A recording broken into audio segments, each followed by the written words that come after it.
Welcome on in, guys. Tobin here with you. Thanks for checking out the channel. Tobin here with you, and I hope everybody's doing well out there. If you guys could subscribe here, that'd mean a lot to me. If you guys also could link the WQAM YouTube page in here as well, where you guys can watch Tobin and Leroy. Weekdays, 10 a.m. to 2 p.m. We get silly 4 hours every single weekday. I always find them cathartic after a Heat playoff loss or a difficult Dolphins loss to talk it on out, and I feel better. But something did bum me out towards the end of the show. We got this report from Sham, who gave some insight into the severity of Jimmy Butler's injury. Now, mind you, Shams was the guy who kind of set off alarm bells with Jimmy's representation, where everybody was going crazy that day because they're like, oh, we don't know the severity of it. We don't know how bad it is. And I don't know if that's some former tension with, Shams and Jimmy's reps. I know that there's been back and forths on social media before with Shams and Jimmy's agent, Bernie Lee. I don't know if that had anything to do with it, or, it was just a sensitive time because Jimmy, did want to know, I guess, the finality of what his injury would be.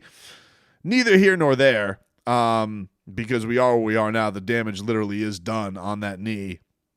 But Shams came out today and was asked about the idea, is there any possibility that Jimmy Butler could return, which I don't think any Heat fan was expecting, because the Heat have already said several weeks.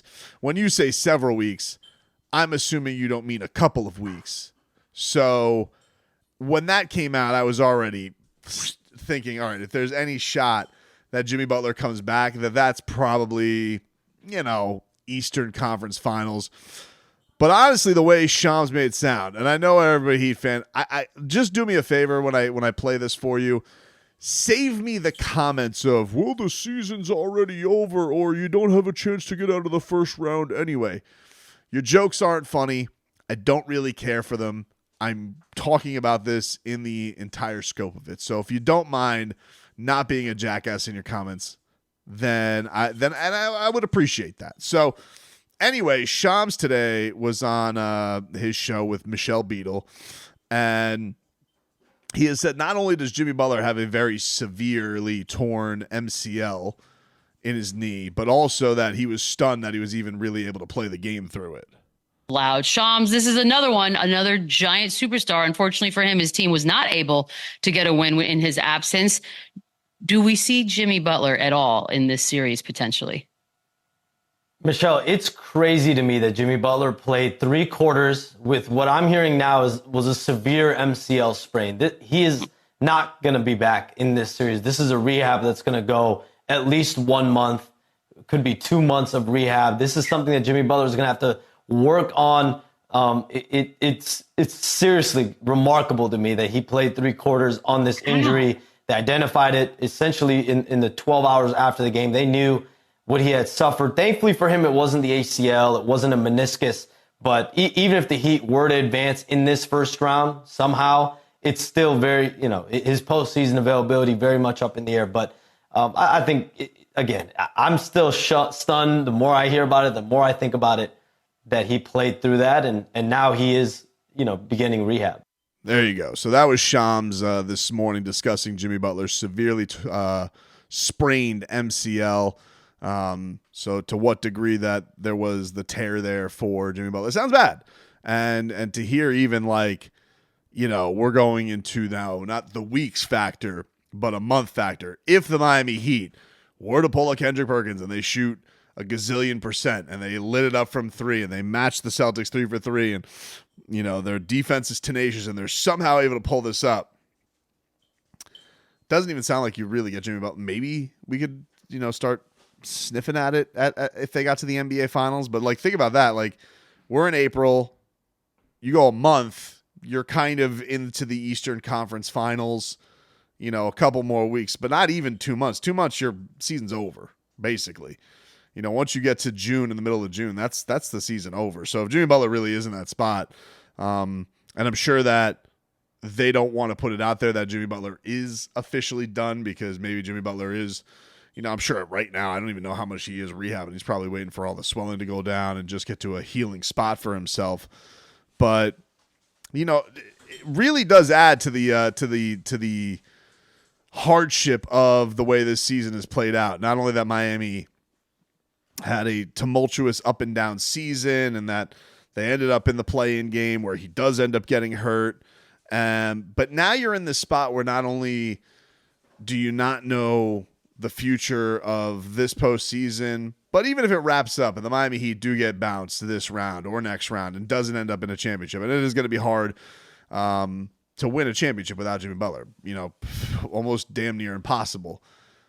Then you go into this summer where Jimmy Butler is also extension eligible, and this was actually mentioned today on the low post. I believe that the terms they said that the extension talks could get quote unquote spicy, which spicy is a nice term for like, hey, if the Heat bring Jimmy Butler in this summer and his representation is asking for a lot more money, and they're talking, $60 million a year for, each of these extension years. The money's crazy right now. Like, I don't know if anybody saw this, but there was a report over the weekend that DeMar DeRozan, Jimmy Butler's age, right, going to be 35 over the summer, and he had turned down, $40 million a year from the Chicago Bulls. Good money for DeMar DeRozan. DeRozan, I think, is still trying to make up some money that the last time around. I don't know if anybody is going to pay him that.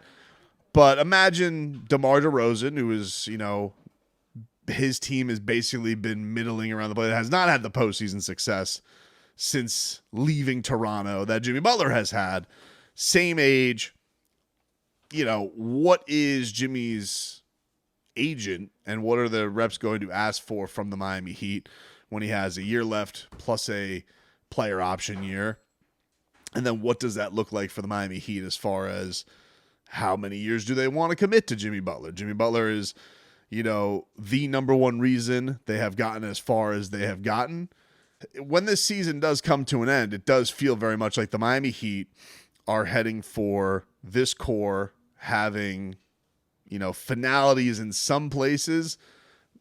I don't know if that means, detonating it all, but this was already talked about coming into the year, right? Pat Riley had said that we're standing at the abyss. We're staring out to this thing.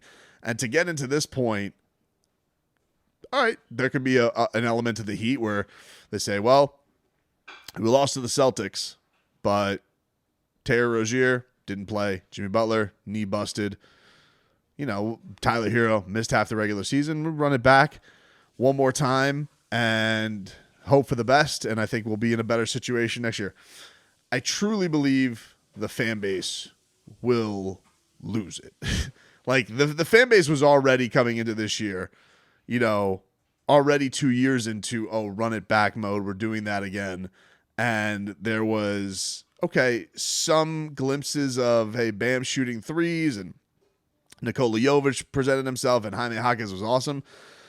Most Heat fans are getting pretty tired of the same arguments all over the place when it comes to this team. So you talk about this injury looming over the summer.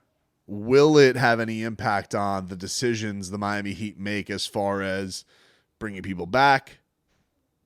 What kind of extensions are you going to give people? And if they don't, let's just see the Miami Heat being like, hey, he's this age, misses this many games. We know he's awesome, but guess what? He's handsomely rewarded over the next couple of years. Does Jimmy then make a stink? And it's tough that an injury that like this has to lead to discussions like that, because ultimately it should be looked upon as Jimmy Butler tried his all to will this Miami Heat team into a seeding that without him probably looks more feasible. Even though it's still Heat in 6, but they weren't able to get there, right? Like, he just, the tread wore off of the tires in the second half of that game, and he wasn't able to do anything. And so I think there's like a nobility in that. Like, Jimmy Butler did everything that he physically could do, which was Sham's point of like, hey, this guy played really, really hurt to try and get you guys through. And I think it's interesting because the Miami Heat, and I think Heat fans have all been looking at this because it feels like at the end of these things, Jimmy Butler is really, really worn down, like, because he just didn't have like the necessary punch around him to get over the top. 2020, no one's going to blame the Heat. That's a fluke thing. You know, it's a weird season, COVID in the middle of it, Goron, foot blows up, bam, shoulder goes out. You know, you'll never know. But 2022, you get Kyle Lowry.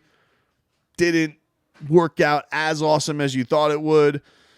By the end of it, him, PJ Tucker, they're walking corpses. Jimmy Butler somehow miraculously pushes it to a game 7 and brings it to within a shot of the finals. But, you know, Tyler was worn down.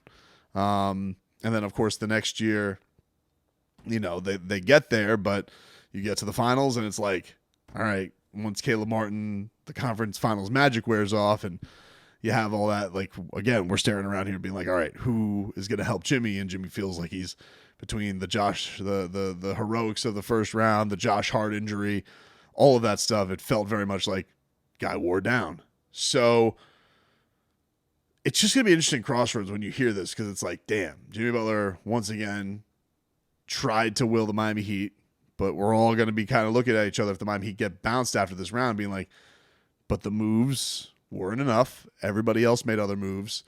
Now we're at this spot where it's like, what's Jimmy's future with the team? What does that future look like? And what are the Miami Heat going to invest in Jimmy Butler for? What do they believe he can be for the next 3 years?